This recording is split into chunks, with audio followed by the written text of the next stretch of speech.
नमस्कार, पुन्हा एकदा आपले स्वागत आहे मित्रांनो। राज्यातील कर्मचाऱ्यांना जुनी पेन्शन प्रमाणे सुधारित राष्ट्रीय पेन्शन योजनेबाबत आताची एक महत्त्वपूर्ण अपडेट पुढे आलेली आहे। त्या महत्त्वपूर्ण अपडेट विषयी जाणून घेण्याकरता मित्रांनो व्हिडिओला शेवटपर्यंत पाहून घ्या। चॅनलवर नवीन असल्यास मित्रांनो आपल्या चॅनलला सबस्क्राइब करून टाका, व्हिडिओला लाईक सुद्धा करायला विसरू नका। तर मित्रांनो, राज्यातील सन 2005 नंतर शासन सेवेत रुजू होणाऱ्या शासकीय कर्मचाऱ्यांना सुधारित राष्ट्रीय पेन्शन योजना लागू करण्याची मोठी घोषणा राज्य सरकारने केली आहे, ज्यामध्ये जुनी पेन्शन प्रमाणे 90% लाभ लागू करण्यात येणार आहे।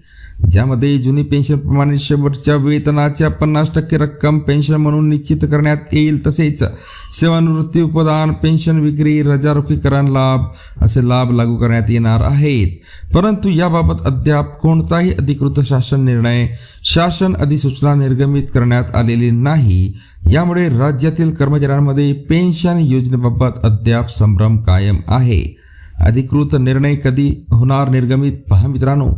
सुधारित पेन्शन लागू करण्याबाबत राज्य सरकारने लोकसभा निवडणुकीपूर्वीच विधानसभेत घोषणा केली आहे, परंतु अधिकृत निर्णय अद्याप प्रलंबित ठेवण्यात आलेला आहे। कारण येत्या नोव्हेंबर महिन्यात राज्याच्या विधानसभेच्या निवडणुका होणार आहेत।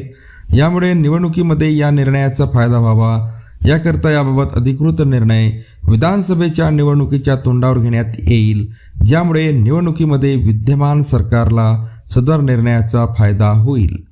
सुधारित राष्ट्रीय पेन्शन योजनेमध्ये असू शकतील काही महत्त्वपूर्ण अटी किंवा शर्ती, पहा मित्रांनो।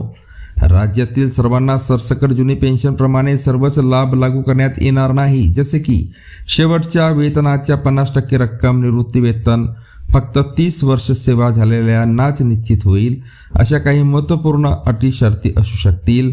राज्याच्या विधानसभा निवडणुकीची पार्श्वभूमी पाहता राज्यातील कर्मचाऱ्यांना ऑक्टोबर महिन्यापर्यंत सुधारित राष्ट्रीय पेन्शन योजना लागू करण्याबाबत अधिकृत निर्णय किंवा अधिसूचना निर्गमित करण्यात येईल असे आपल्याला वाटते।